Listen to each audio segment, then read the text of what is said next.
Hey my dear horror story listeners, welcome back to ನಿಮ್ಮ Archana Gowda YouTube channel. I hope ನಿಮಗೆ every weekend ಬರ್ತಾ ಇರೋ ಈ ಹಾರರ್ ಸ್ಟೋರೀಸು ಇಷ್ಟ ಆಗ್ತಿದೆ ಅಂದ್ಕೋತೀನಿ. ಅದು ನಿಮ್ಗೆ ಇಷ್ಟ ಆಗ್ತಾ ಇದೆಯೋ ಇಲ್ವೋ ಅಂತ ತಿಳ್ಕೊಬೇಕಂದ್ರೆ ನೀವು ಕಮೆಂಟ್ನಲ್ಲಿ ತಿಳಿಸ್ಬೇಕಾಗುತ್ತೆ. ಮಿಸ್ ಮಾಡದೆ ಕಮೆಂಟ್ ಮಾಡಿ. ಹಾಗೆಯೇ ಇನ್ನೂ ಕೂಡ ನೀವು ಚಾನಲ್ನ ಸಬ್ಸ್ಕ್ರೈಬ್ ಮಾಡ್ಕೊಂಡಿಲ್ಲ ಅಂದರೆ ಈ ಕೂಡಲೇ ಚಾನಲ್ನ ಸಬ್ಸ್ಕ್ರೈಬ್ ಮಾಡ್ಕೊಳ್ಳಿ. ಬಿಕಾಸ್ ಎವ್ರಿ ವೀಕೆಂಡ್ ನಾನು ನಿಮಗೋಸ್ಕರ ಟ್ರೂ ಹಾರರ್ ಸ್ಟೋರೀಸ್ ಜೊತೆ ಸಿಗ್ತಾ ಹೋಗ್ತೀನಿ. ಅದಕ್ಕೋಸ್ಕರ ನೀವೆಲ್ಲರೂ ನನ್ನ ಇನ್ಸ್ಟಾಗ್ರಾಮಲ್ಲಿ ನೋಡಿರ್ತೀರ. ಎವ್ರಿ ಡೇ ಶಾರ್ಟ್ ಸ್ಟೋರೀಸ್ನ ನಾನು ನಿಮಗೆ ಅಪ್ಡೇಟ್ ಮಾಡ್ತಾ ಹೋಗ್ತೀನಿ, ಟ್ರೂ ಸ್ಟೋರಿ ಬೇಸ್ಡ್ ಒಂದು. ಬಟ್ ಈ ವೀಕೆಂಡ್ಸಲ್ಲಿ ನಾನು ನಿಮಗೆ ಟ್ರೂ ಸ್ಟೋರೀಸ್ ಅಂದರೆ ಹೇಗೆ ಶುರು ಆಯಿತು ಮತ್ತು ಹೇಗೆ ಎಂಡ್ ಆಯಿತು ಪ್ರತಿಯೊಂದೂ ಎಳೆಯಾಗಿ ನಿಮ್ಮ ಮುಂದೆ ಬಿಚ್ಚಿಡ್ತಾ ಹೋಗ್ತೀನಿ. ಅದಕ್ಕೋಸ್ಕರನೇ ಮಿಸ್ ಮಾಡದೆ ನೀವು ಈ ನಿಮ್ಮ ಅರ್ಚನಾ ಗೌಡ ಯೂಟ್ಯೂಬ್ ಚಾನಲ್ನ ಸಬ್ಸ್ಕ್ರೈಬ್ ಮಾಡ್ಕೋಬೇಕಾಗತ್ತೆ. ಗಾಯ್ಸ್, ಜಾಸ್ತಿ ಟೈಮ್ ವೇಸ್ಟ್ ಮಾಡೋದು ಬೇಡ. ಈ ವಾರದ ಟ್ರೂ ಸ್ಟೋರಿಗೆ ನಾವು ಹೋಗ್ಬಿಡೋಣ ಅಲ್ವಾ? ಬನ್ನಿ ಮತ್ತೆ. ಗಾಯ್ಸ್, ಈ ಒಂದು ಘಟನೆ ಬಗ್ಗೆ ನೀವು ಕೇಳಿದ್ಮೇಲೆ ಒಬ್ರೊಬ್ಬರೇ ರಾತ್ರಿ ಹೊತ್ತಲ್ಲಿ ಟ್ರಾವೆಲ್ ಮಾಡೋದಕ್ಕೆ ಭಯ ಪಡೋದಂತೂ ನಿಜ. ನಿಮ್ಮನ್ನೆಲ್ಲ ಭಯ ಪಡಿಸ್ಬೇಕು ಅನ್ನೋ ಯಾವುದೇ ಉದ್ದೇಶ ನನಗಿಲ್ಲ. ಬಟ್ ನಿಜವಾಗ್ಲೂ ನಡೆದಿರೋ ಘಟನೆಗಳು ನಮಗೆ ಗೊತ್ತಿದ್ದಾಗ ಸೈಲೆಂಟ್ ಆಗಿರೋದು ತಪ್ಪಾಗತ್ತೆ ಅಲ್ವಾ? ಹಾಗಾಗೇ ಈ ಸ್ಟೋರಿ ನಾನು ನಿಮ್ಮ ಹತ್ರ ಹೇಳ್ತಾ ಇದ್ದೀನಿ. ಇದು ಬರೀ ಸ್ಟೋರಿ ಅಲ್ಲ, ನಿಜವಾಗ್ಲೂ ನಡೆದಿರೋ ಘಟನೆ. ಈ ಘಟನೆ ನಡೆದಿದ್ದು ವಿವೇಕ್ ಅನ್ನೋ ಹುಡುಗನ ಜೀವನದಲ್ಲಿ. ವಿವೇಕ್ ಹುಟ್ಟಿದ್ದು ಬೆಳೆದಿದ್ದೆಲ್ಲ ಹಳ್ಳಿಲೇ ಆದ್ರೂ ಅವನಿಗೆ ಜಿಮ್ ಬಾಡಿ ಮಾಡಬೇಕು, ಜಿಮ್ ಟ್ರೈನರ್ ಆಗಬೇಕು ಅನ್ನೋ ಆಸೆ ತುಂಬಾ ಇರುತ್ತೆ.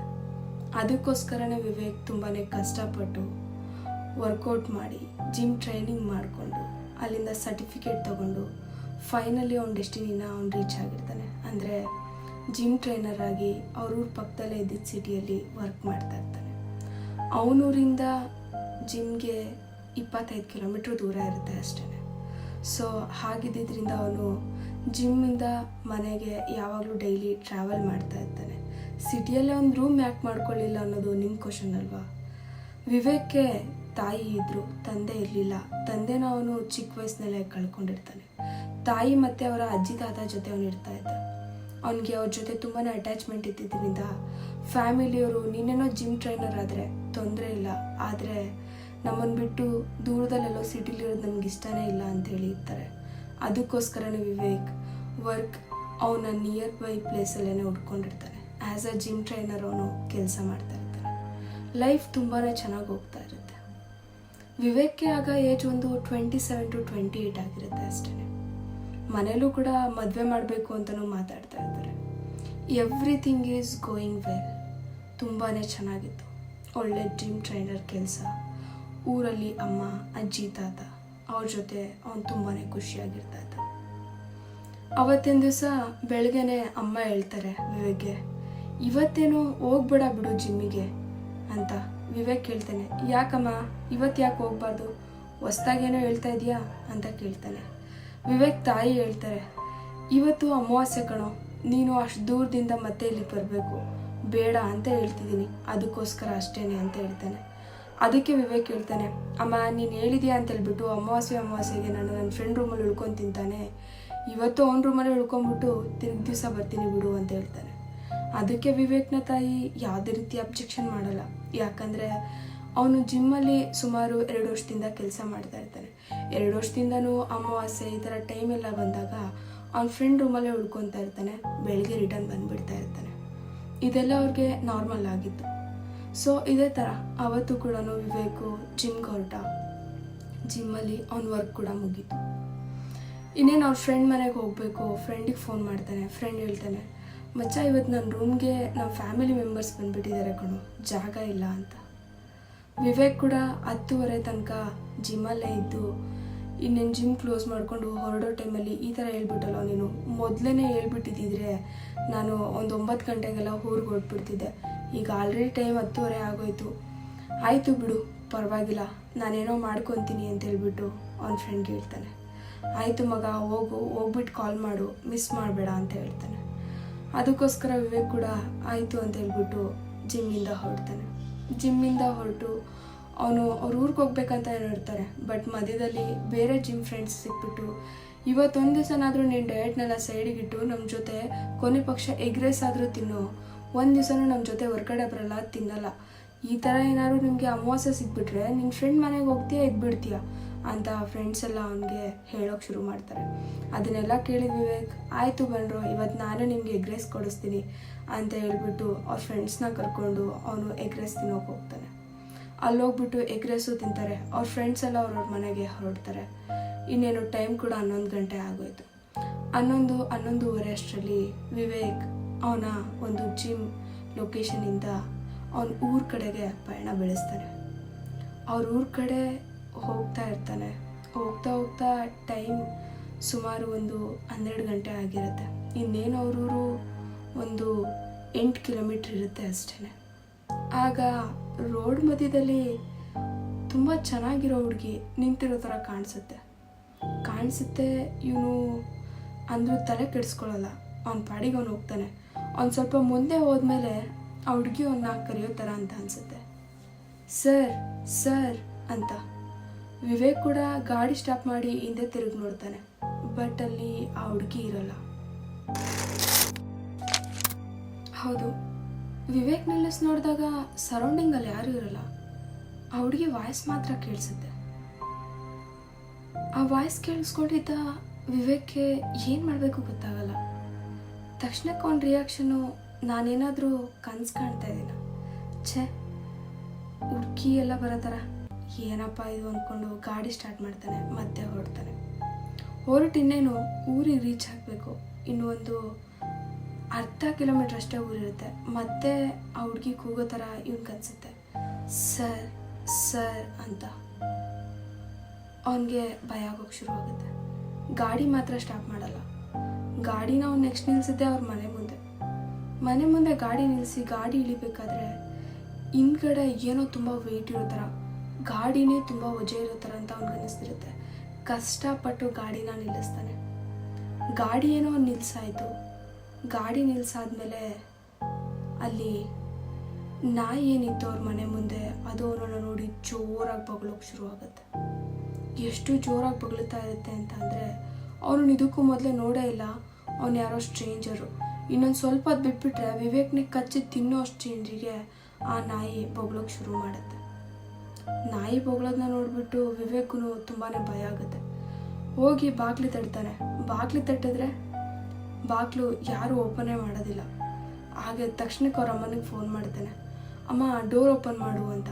ವಿವೇಕ್ ತಾಯಿ ಹೇಳ್ತಾರೆ, ಇಲ್ಲ ಕಣೋ, ನಾವು ಮನೇಲಿಲ್ಲ, ನೀನು ನಿನ್ನ ಫ್ರೆಂಡ್ ಅವ್ರ ಮನೆಗೆ ಹೋಗ್ತೀನಿ ಅಂತ ಹೇಳಿದ್ದಲ್ವಾ, ಅದಕ್ಕೋಸ್ಕರನೇ ನಾವಿಲ್ಲಿ ಮಾವನ ಮನೆಗೆ ಬಂದುಬಿಟ್ವಿ. ಮನೇಲಿ ಇವಾಗ ಯಾರೂ ಇಲ್ಲ, ಕೀನ ಅಲ್ಲೇ ಮೇಲ್ಗಡೆ ಇಟ್ಟಿದ್ದೀನಿ ತಗೋ ಅಂತ ಅವರಮ್ಮ ಹೇಳ್ತಾರೆ. ಅವರಮ್ಮ ಹೇಳಿದ ಮಾತು ಕೇಳಿದ ವಿವೇಕು ಕೀ ತಗೊತಾನೆ. ಕೀನ ಲಾಕ್ ಓಪನ್ ಮಾಡಿಕೊಂಡು ಮನೆ ಒಳಗಡೆ ಹೋಗ್ತಾನೆ. ಮನೆ ಒಳಗಡೆ ಹೋದ್ಮೇಲೆ ಅವನಿಗಿನ್ನೂ ಆ ಹುಡುಗಿ ಕೂಗಿದ್ದು ಅಲ್ಲಾಗಿದ್ದು ಇದೆಲ್ಲದೂ ಸ್ವಲ್ಪ ಡಿಸ್ಟರ್ಬಿಂಗ್ ಆಗಿ ಅಂತ ಅನ್ನಿಸ್ತಾ ಇರುತ್ತೆ. ಅದ್ರ ಮಧ್ಯದಲ್ಲೇ ಅವನು ವಾಶ್ರೂಮ್ಗೆ ಹೋಗಿ ಫ್ರೆಶ್ ಅಪ್ ಆಗಿ ಬರ್ತಾನೆ. ಇದೆಲ್ಲ ಮಾಡಬೇಕಾದ್ರೆ ವಿವೇಕ್ಗೆ ಏನೋ ಒಂದು ಅನ್ಈಸಿ ಫೀಲ್, ಅಂದರೆ ಯಾರೋ ಅವನ ಜೊತೆ ಓಡಾಡ್ತಾ ಇದ್ದಾರೆ, ಯಾರೋ ಅವನ ಬೆನ್ನಿಂಗಡೆ ನಿಂತ್ಕೊಂಡು ಉಸಿರಾಡ್ತಾ ಇದ್ದಾರೆ, ಈ ಥರ ಫೀಲ್ ಮಾಡೋಕ್ಕೆ ಶುರು ಮಾಡ್ತಾನೆ. ಈ ಥರ ಎಲ್ಲ ಫೀಲ್ ವಿವೇಕ್ಗೆ ಆಗಬೇಕಾದ್ರೆ ಅವನು ಏನು ಅನ್ನೋದನ್ನೇ ಅರ್ಥ ಮಾಡ್ಕೊಳ್ಳೋಕ್ಕೆ ಆಗ್ತಾ ಇರಲ್ಲ. ಅಂದರೆ ಅವನು ಅಷ್ಟೊಂದು ಭಯಪಡೋ ವ್ಯಕ್ತಿಯಲ್ಲ, ತುಂಬಾ ಪ್ರಾಕ್ಟಿಕಲ್ ಆಗಿರ್ತಾನೆ. ವಿವೇಕ್ಗೆ ಏನೋ ಒಂಥರ ವಿಚಿತ್ರ ಅನುಭವಗಳಾಗೋಕ್ಕೆ ಶುರುವಾಯಿತು. ತುಂಬಾ ಭಯ ಪಡ್ಕೊಳ್ಳೋಕ್ಕೂ ಶುರುವಾದ. ಇದ್ದಕ್ಕಿದ್ದಾಗನೇ ಸ್ವೆಟ್ ಕೂಡ ಆಗೋಕ್ಕೆ ಶುರುವಾದ. ನೀವೇ ಇಮ್ಯಾಜಿನ್ ಮಾಡ್ಕೊಳ್ಳಿ, ರಸ್ತೆಯಲ್ಲಿ ನೀವು ಒಬ್ಬಂಟಿಯಾಗಿ ಬರ್ತಿದ್ದೀರಾ, ಯಾರೋ ಒಂದು ಹುಡುಗಿ ನೋಡಿದ್ರಿ, ಆ ಹುಡುಗಿ ಕರೆಯೋ ಥರ ಅನ್ನಿಸ್ತು, ನಿಲ್ಲಿಸಿ ತಿರುಗಿ ನೋಡಿದ್ರೆ ಆ ಹುಡುಗಿ ಅಲ್ಲಿಲ್ಲ. ಮತ್ತು ಆ ಹುಡುಗಿ ಮಾತಾಡೋ ಥರ ಕೂಡ ಅನ್ನಿಸ್ತು, ಬಟ್ ಆ ಹುಡುಗಿ ಅಲ್ಲಿಲ್ಲ. ಈ ಥರ ಎಲ್ಲ ಘಟನೆ ಆಗಿ ನೀವು ಮನೆಗೆ ಬಂದಾಗ ಮನೇಲಿ ಯಾರೂ ಇಲ್ಲ, ನೀವು ಒಬ್ಬಂಟಿ ಅಂದರೆ ನಿಮ್ಮ ಪರಿಸ್ಥಿತಿ ಹೆಂಗಿರುತ್ತೆ? ಇದೇ ಥರನೇ ವಿವೇಕ್ ಪರಿಸ್ಥಿತಿ ಕೂಡ. ಅದೇ ಟೈಮಲ್ಲಿ ಕರೆಕ್ಟಾಗಿ ವಿವೇಕ್ನ ಸ್ನೇಹಿತ ಅವನಿಗೆ ಕಾಲ್ ಮಾಡ್ತಾನೆ. ವಿವೇಕ್ ಮನೆಗೆ ರೀಚ್ ಆದ್ಯಾ ಅಂತ ಕೇಳ್ತಾನೆ. ವಿವೇಕ್ಗೆ ಒಂಥರ ಪ್ರಾಣ ಬರೋ ಥರನೇ ಅನಿಸುತ್ತೆ. ಯಾಕಂದರೆ ಸರೌಂಡಿಂಗಲ್ಲಿ ಯಾರೋ ಬೇರೆಯವ್ರು ಇರೋ ಥರ ಅವನಿಗೆ ಫೀಲ್ ಆಗ್ತಾ ಇರೋದ್ರ ಮಧ್ಯೆ ಅವನ ಸ್ನೇಹಿತ ಫೋನ್ ಮಾಡಿದ್ದು ಅವನಿಗೆ ಧೈರ್ಯ ಅನಿಸುತ್ತೆ. ವಿವೇಕ್ ಅವನ ಫ್ರೆಂಡ್ ಜೊತೆ ಮಾತಾಡ್ತಾ ಅವನ ರೂಮ್ಗೆ ಹೋಗ್ತಾನೆ. ರೂಮಿಗೆ ಹೋಗಿ ಕುತ್ಕೊಂಡು ಅವನ ಬೆಡ್ ಮೇಲೆ ಮಾತಾಡೋಕ್ಕೆ ಶುರು ಮಾಡ್ತಾನೆ. ಈ ಥರ ಎಲ್ಲ ಆಯಿತು ಅಂತ ಪಿನ್ ಟು ಪಿನ್ ಏನೇನಾಯಿತು ಎಲ್ಲದನ್ನು ಅವ್ನ ಫ್ರೆಂಡ್ ಹತ್ರ ವಿವರಿಸ್ತಾನೆ. ಅವ್ನ ಫ್ರೆಂಡ್ ಕೂಡ ಅವನಿಗೆ ಸಮಾಧಾನ ಮಾಡ್ತಾನೆ. ಇದಕ್ಕೆಲ್ಲ ಟೆನ್ಷನ್ ತಗೋಬೇಡ, ನಿಜವಾಗ್ಲೂ ನಿಮ್ಮ ಊರೇನಾದರೂ ಇಲ್ಲಿಂದ ಹತ್ರ ಇದ್ದಿದ್ರೆ ನಾನು ಇವಾಗಲೇ ನಿಮ್ಮ ಮನೆಗೆ ಬರ್ತಿದ್ದೆ. ಬಟ್ ಏನು ಮಾಡಲಿ, ಈಗ ನನ್ನ ರೂಮಿಗೆ ಬೇರೆ ನನ್ನ ಪೇರೆಂಟ್ಸ್ ಬಂದುಬಿಟ್ಟಿದ್ದಾರೆ, ಅವ್ರನ್ನ ಬಿಟ್ಟು ಬರೋಕ್ಕಾಗಲ್ಲ. ನೀನೇನು ಹೆದರ್ಕೊಳ್ಳೋಕೆ ಹೋಗ್ಬೇಡ, ಆರಾಮಾಗಿ ಮಲ್ಗು. ನಿಮ್ಮ ಅಮ್ಮ ಅವ್ರು ಹೆಂಗಿದ್ರು ಬೆಳಗ್ಗೆ ಬಂದುಬಿಡ್ತಾರಲ್ವ, ಇಷ್ಟಕ್ಕೆಲ್ಲ ಹೆದರ್ಕೊಂತೀಯ ಅಂತ ಸಮಾಧಾನ ಮಾಡ್ತಾನೆ. ಹೀಗೆ ಸಮಾಧಾನ ಮಾಡ್ತಾ ಇರ್ತಾನೆ. ಅವ್ನ ಫ್ರೆಂಡ್ ಜೊತೆ ವಿವೇಕ್ ಕೂಡ ಮಾತಾಡ್ತಾ ಇರ್ತಾನೆ. ಮಾತಾಡ್ತಾ ವಿವೇಕ್ ಯಾಕೋ ಕುತ್ತಿಗೆ ಹತ್ರ ನೋವು ಥರ ಅಂತ ಅನಿಸುತ್ತೆ. ಮಚ್ಚ, ಯಾಕೋ ನನ್ನ ಕಿತ್ತಿಗೆ ಹತ್ರ ತುಂಬಾ ನೋವಾಗೋ ಥರ ಅನ್ನಿಸ್ತಾ ಇದೆ ಅಂತ ಹೇಳ್ತಾನೆ. ಹೌದಾ, ಏನಾಯಿತು? ಮಿಸ್ಸಾಗಿ ಇವತ್ತು ವರ್ಕೌಟಲ್ಲಿ ಏನಾದರೂ ಮಿಸ್ಟೇಕ್ ಮಾಡ್ಕೊಂಡು ಅಂತ ಕೇಳ್ತಾನೆ.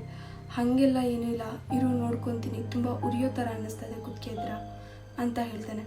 ಹೌದಾ, ಆಯಿತು ನೋಡ್ಕೊ ಅಂತ ಹೇಳ್ತಾನೆ. ಅವನು ಕೂಡ ಅವನ ಮಾತನ್ನ ಕೇಳಿಸ್ಕೊತ ಹಾಗೆ ಲೈನಲ್ಲೇ ಇರ್ತಾನೆ. ವಿವೇಕ್ ಕನ್ನಡಿ ಮುಂದೆ ಹೋಗಿ ಅವ್ನ ಕುತ್ತಿಗೆ ನೋಡ್ಕೊತಾನೆ. ಕುತ್ಕೊಂಡು ನೋಡ್ಕೊಂಡಿದ್ದೇನೆ ಅಮ್ಮ ಅಂತ ಜೋರಾಗಿ ಕೂಗ್ತಾನೆ ಅಷ್ಟೆ. ಕೂಗಾದ್ಮೇಲೆ ಮತ್ತೆ ಇನ್ಯಾವುದೇ ಮಾತು ಅವನ ಬಾಯಿಂದ ಬರೋದಿಲ್ಲ. ಈ ಕಡೆ ಅವನ ಫ್ರೆಂಡ್ಗೆ ಫುಲ್ ಭಯ ಆಗೋಕ್ಕೆ ಶುರುವಾಗುತ್ತೆ. ವಿವೇಕ್ ಅಂತ ಎಷ್ಟು ಕೂಗಿ ಮಾತಾಡಿದ್ರು ವಿವೇಕ್ ಮಾತಾಡೋಕ್ಕೆ ರೆಡಿ ಇರೋದಿಲ್ಲ. ವಿವೇಕ್ ಏನೋ ಆ ಕಡೆಯಿಂದ ಮಾತಾಡೋದು ನಿಲ್ಲಿಸ್ಬಿಟ್ಟ. ಬಟ್ ಈ ಕಡೆ ವಿವೇಕ್ ಸ್ನೇಹಿತನಿಗೆ ತುಂಬಾ ಭಯ ಆಗೋಕ್ಕೆ ಶುರುವಾಯಿತು. ಅವನೆಷ್ಟೇ ಕೂಗ್ಕೊಂಡು ವಿವೇಕ್ ಅಂದ್ರೂ ಕೂಡ ಅಲ್ಲಿಂದ ವಿವೇಕ್ ಕಡೆಯಿಂದ ಏನೂ ರೆಸ್ಪಾನ್ಸೇ ಇರೋದಿಲ್ಲ. ಈ ಥರ ಎಲ್ಲ ಆಗಬೇಕಾದ್ರೆ ಅವ್ನು ಕಾಲ್ ಕಟ್ ಮಾಡಿ ಮತ್ತೆ ಒಂದು 2-3 ಸರಿ ಕಾಲ್ ಟ್ರೈ ಮಾಡ್ತಾನೆ. ಕಾಲ್ ರಿಂಗಿಂಗ್ ಆಗ್ತಾ ಇದೆ, ಕಾಲ್ ಯಾರು ಪಿಕ್ಕೇ ಮಾಡ್ತಾ ಇಲ್ಲ. ಇದೇ ಟೆನ್ಷನಲ್ಲಿ ಅವನು ಅವ್ರ ಅಮ್ಮನಿಗೆ ಹೇಳ್ತಾನೆ, ಅಮ್ಮ ಈ ಥರ ನನ್ನ ಸ್ನೇಹಿತ ಈ ಥರ ಆಗಿಬಿಟ್ಟಿದೆ, ನಾನು ಅವನ ಊರಿಗೆ ಇವಾಗಲೇ ಹೊರಡ್ತೀನಿ, ಅವ್ನಿಗೇನಾದರೂ ಹೆಚ್ಚು ಕಮ್ಮಿ ಆಗ್ಬೋದು. ಅವರಮ್ಮ ಭಯದಿಂದ ಹೇಳ್ತಾರೆ, ನೋಡು ಇವತ್ತು ಅಮಾವಾಸ್ಯೆ ರಾತ್ರಿ, ಈ ಟೈಮಲ್ಲಿ ನೀನು ಇಲ್ಲಿಂದ ಬೇರೆ ಊರಿಗೆಲ್ಲ ಹೋಗೋದು ಒಳ್ಳೇದಲ್ಲ, ಬೆಳಗ್ಗೆ ಹೋಗ್ಬಿಟ್ಟು ಅದೇನೇ ಇದ್ರೂ ನೋಡ್ಕೊ, ಹೋಗ್ಬೇಡ ಅಂತ ಅವನಿಗೆ ತಡೀತಾರೆ. ತಡೆದಿದ್ರಿಂದ ಅವನ ಸ್ನೇಹಿತನೂ ಕೂಡ ಅವ್ರ ಮನೆ ಬಿಟ್ಟು ಹೊರಗಡೆ ಬರೋದಕ್ಕಾಗೋದಿಲ್ಲ. ಸೊ ಅವನು ನೆಕ್ಸ್ಟ್ ಡೇ ಬೆಳಗ್ಗೆ ತುಂಬಾ ಲೇಟಾಗಿ ಹೇಳ್ತಾನೆ. ಯಾಕಂದರೆ ಇದೇ ಟೆನ್ಷನಲ್ಲಿ ವಿವೇಕ್ನ ಸ್ನೇಹಿತ ರಾತ್ರಿ ನಿದ್ದೆನೇ ಮಾಡಿರೋದಿಲ್ಲ. ಸೊ ಬೆಳಗ್ಗೆ ಲೇಟಾಗಿ ಎದ್ದಾದ್ಮೇಲೆ ಅವನು ಮತ್ತೆ ವಿವೇಕ್ ನಂಬರ್ಗೆ ಕಾಲ್ ಮಾಡ್ತಾನೆ. ಕಾಲ್ ಕೂಡ ಪಿಕ್ ಆಗುತ್ತೆ. ಕಾಲ್ ಪಿಕ್ ಆಗಿದ ತಕ್ಷಣವೇ ವಿವೇಕ್ಗೆ ಬೈಯೋಕ್ಕೆ ಶುರು ಮಾಡ್ತಾನೆ. ನಿನಗೇನಾದರೂ ಬುದ್ಧಿ ಇದೆಯಾ ಇಲ್ವೋ? ನಾನು ಎಷ್ಟು ಸರಿ ನಿನ್ನ ಹೆಸರು ಕೂಗ್ಕೊತಿದ್ದೀನಿ, ಒಂದು 4-5 ಸರಿ ಕಾಲ್ ಕೂಡ ಮಾಡಿದ್ದೀನಿ, ಕಾಲ್ ಪಿಕ್ ಮಾಡಬೇಕು ಅನ್ನೋದು ನಿನಗೆ ಗೊತ್ತಿಲ್ವಾ ಅಂತ ಬೈಯೋಕ್ಕೆ ಶುರು ಮಾಡ್ತಾನೆ. ಬಟ್ ಆ ಕಡೆಯಿಂದ ವಿವೇಕ್ನ ತಾತ ಹಳ್ಕೊಂತ ಮಾತಾಡ್ತಾರೆ. ಇನ್ನೆಲ್ಲಿದ್ದಾನೆ ವಿವೇಕ್, ಇನ್ನೆಲ್ಲಿದ್ದಾನಪ್ಪ, ನಮ್ಮನ್ನೆಲ್ಲ ಬಿಟ್ಟು ತುಂಬ ದೂರ ಹೊಟ್ಟೋದ ಅಂತ ಹೇಳ್ತಾರೆ. ಈ ಮಾತನ್ನ ಕೇಳಿದ ತಕ್ಷಣ ವಿವೇಕ್ನ ಸ್ನೇಹಿತನಿಗೆ ಏನು ಹೇಳಬೇಕು ಅಂತಲೇ ಗೊತ್ತಾಗೋದಿಲ್ಲ. ತಕ್ಷಣ ಅಲ್ಲಿಂದ ವಿವೇಕ್ ಊರಿಗೆ ಹೊರಡ್ತಾನೆ. ವಿವೇಕ್ ಊರಿಗೆ ಹೋಗಿ ಅಲ್ಲಿ ಅವನ ಕಾರ್ಯ ಎಲ್ಲ ನಡೆಯೋ ತನಕ ಅವನ ಜೊತೆನೇ ಇರ್ತಾನೆ. ಅಂದರೆ ವಿವೇಕ್ನ ಫ್ಯಾಮಿಲಿ ಜೊತೆ ಇರ್ತಾನೆ. ಕಾರ್ಯ ಎಲ್ಲನೂ ನಡೀತು. ಅದಾದಮೇಲೆ ಅವನು ಅವ್ರ ತಾತ, ಅಜ್ಜಿ, ಅವರಮ್ಮ ಇಷ್ಟು ಜನನ ಕುಂಡಿಸ್ಕೊಂಡು, ನಾನು ನಿಮ್ಮ ಹತ್ರ ಒಂದು ವಿಷಯ ಹೇಳಬೇಕು, ಇದು ನನಗೆ ಯಾಕೋ ನಾರ್ಮಲ್ ಹಾರ್ಟ್ ಅಟ್ಯಾಕ್ ಅಂತ ಅನ್ನಿಸ್ತಿಲ್ಲ ಅಂತಾನೆ. ಯಾಕಪ್ಪ ಈ ಥರ ಹೇಳ್ತಾ ಇದೆಯಾ ಅಂತೇಳ್ಬಿಟ್ಟು ವಿವೇಕ್ನ ತಾಯಿ ಕೇಳ್ತಾರೆ. ಹೌದು ಅಮ್ಮ ಅಂತೇಳ್ಬಿಟ್ಟು ಏನೇನು ಘಟನೆ ವಿವೇಕ್ ಇವನ ಹತ್ರ ಹೇಳಿದ್ನೋ ಪ್ರತಿಯೊಂದು ವಿಚಾರನೂ ವಿವೇಕ್ನ ಸ್ನೇಹಿತ ಅವ್ರ ಫ್ಯಾಮಿಲಿಯವ್ರಿಗೆ ಹೇಳ್ತಾರೆ. ಇದೆಲ್ಲ ಕೇಳಿದ್ಮೇಲೆ ಅವ್ರು ಇನ್ನೂ ತುಂಬ ಜೋರಾಗಿ ಅಳೋಕ್ಕೆ ಶುರು ಮಾಡ್ತಾರೆ. ಅವ್ರ ತಾಯಿ ಅಂತೂ ಅವ್ರ ದುಃಖನ ತಡೆಯೋಕೆ ಆಗಲ್ಲ. ಅವ್ರು ಹೇಳ್ತಾರೆ, ನಾನು ಅವನಿಗೆ ಹೇಳಿದ್ದೆ ಹೋಗಲೇಬೇಡ ಇವತ್ತು ಅಂತ, ಅಂದರೂ ಹಠ ಮಾಡಿ ಅವನು ಹೊರಟಿದ್ದ ಕೆಲಸಕ್ಕೆ ಅಂತ ಅಳೋಕ್ಕೆ ಶುರು ಮಾಡ್ತಾರೆ. ಇದೆಲ್ಲದ್ರ ಮಧ್ಯೆ ವಿವೇಕ್ನ ಸ್ನೇಹಿತ ಒಂದನ್ನು ಗಮನಿಸ್ತಾನೆ. ವಿವೇಕ್ನ ಮನೆಯಲ್ಲಿ ಅವನು CCTV ಕ್ಯಾಮ್ರಾನ ಫಿಕ್ಸ್ ಮಾಡಿಸಿರ್ತಾನೆ. ಸೊ ಇದು ದೆವ್ವನೇ ಅನ್ನೋದು ಅವ್ರಿಗೆ ಖಚಿತ ಆಗಿದ್ದು ಇದೇ ಪಾಯಿಂಟಲ್ಲೇ. ಹೆಂಗೆ ಖಚಿತ ಆಯಿತು ಅಂತ ಅಂದರೆ, ವಿವೇಕ್ನ ಸ್ನೇಹಿತ ಈ ಥರ ಹೇಳಾದ್ಮೇಲೆ ವಿವೇಕ್ ಫ್ಯಾಮಿಲಿಯವ್ರಿಗೆ ಒಂದು ಐಡಿಯಾ ಬರುತ್ತೆ. ಅಂದರೆ ಅವ್ರ ಮನೇಲಿರೋ CCTV ಕ್ಯಾಮ್ರಾನ ಚೆಕ್ ಮಾಡಬೇಕು ಅಂತ. ಹೌದು, ನಾನು ಇದಕ್ಕೂ ಮೊದಲೇ ನಿಮ್ಗೆ ಹೇಳಿದೆ, ವಿವೇಕ್ ಒಂದು ಹಳ್ಳಿಲಿ ಇದ್ದಿದ್ದು ಹುಡುಗ ಆದ್ರೂ ಅವನಿಗೆ ಜಿಮ್ ಟ್ರೈನರ್ ಆಗಬೇಕು, ಬಾಡಿ ಬಿಲ್ಡ್ ಮಾಡಬೇಕು ಅನ್ನೋ ಫ್ಯಾಷನಿಕ್ ಮೈಂಡ್ ಸೆಟ್ ಇತ್ತು. ಅದೇ ಪ್ರಕಾರನೂ ಅವನ ಮನೆಯೂ ಕೂಡ ಅದೇ ಥರನೇ ತುಂಬ ಚೆನ್ನಾಗಿ ಬಿಲ್ಡ್ ಮಾಡ್ಕೊಂಡಿದ್ದ. ಮನೇಲಿ ಅದೇ ಥರ CCTV ಕ್ಯಾಮ್ರಾ ಕೂಡ ಫಿಕ್ಸ್ ಮಾಡಿಸಿದ್ದ. ಅವ್ರ ಫ್ಯಾಮಿಲಿಗೆ ಇದು ನಾರ್ಮಲ್ ಹಾರ್ಟ್ ಅಟ್ಯಾಕ್ ಅಲ್ಲ, ಇದರಿಂದ ಏನೋ ಇದೆ ಅಂತ ಗೊತ್ತಾಗಿದ್ದು ಆ CCTV ಫೋಟೋಜಸ್ನ ನೋಡಾದ್ಮೇಲೆ. ಅವರು CCTV ಫೋಟೋಸ್ನ ಓಪನ್ ಮಾಡ್ತಾರೆ. ಅವನು ಯಾವಾಗ ಗೇಟ್ ಒಳಗಡೆ ಬೈಕ್ ತಂದ ಅಲ್ಲಿಂದನೂ ಕೂಡ. ಹೌದು, ಅವನು ಗೇಟ್ ಒಳಗಡೆ ಬೈಕ್ ತಂದಾಗ ಒಬ್ಬನಿರ್ಲಿಲ್ಲ, ಅವನಿಂದೆ ಇನ್ನೊಬ್ರು ಯಾರೋ ಇದ್ರು. ಅದು ಒಂದು ಆಕಾರ ಅಷ್ಟೇ, ಹುಡುಗಿನೋ ಹುಡ್ಕಾನೋ ಕ್ಯಾಮ್ರಾದಲ್ಲಿ ಗೊತ್ತಾಗ್ತಿಲ್ಲ. ಆ್ಯಕ್ಚುಲಿ ನಾನು ಅವಾಗಲೇ ಹೇಳಿದ್ನಲ್ವಾ, ವಿವೇಕ್ನ ನೋಡಿ ನಾಯಿ ತುಂಬಾ ಬೊಗಳ್ತಾ ಇತ್ತು. ಆ ನಾಯಿಗಳು ವಿವೇಕ್ನ ನೋಡಿ ಬೊಗಳ್ತಾ ಇರಲಿಲ್ಲ. ಅವನ ಬೈಕಿಂದ ಕುತ್ಕೊಂಡಿದ್ದ ಆ ಒಂದು ನೆರಳನ್ನು ನೋಡಿ ಆ ನಾಯಿ ಬೊಗಳ್ತಾ ಇತ್ತು.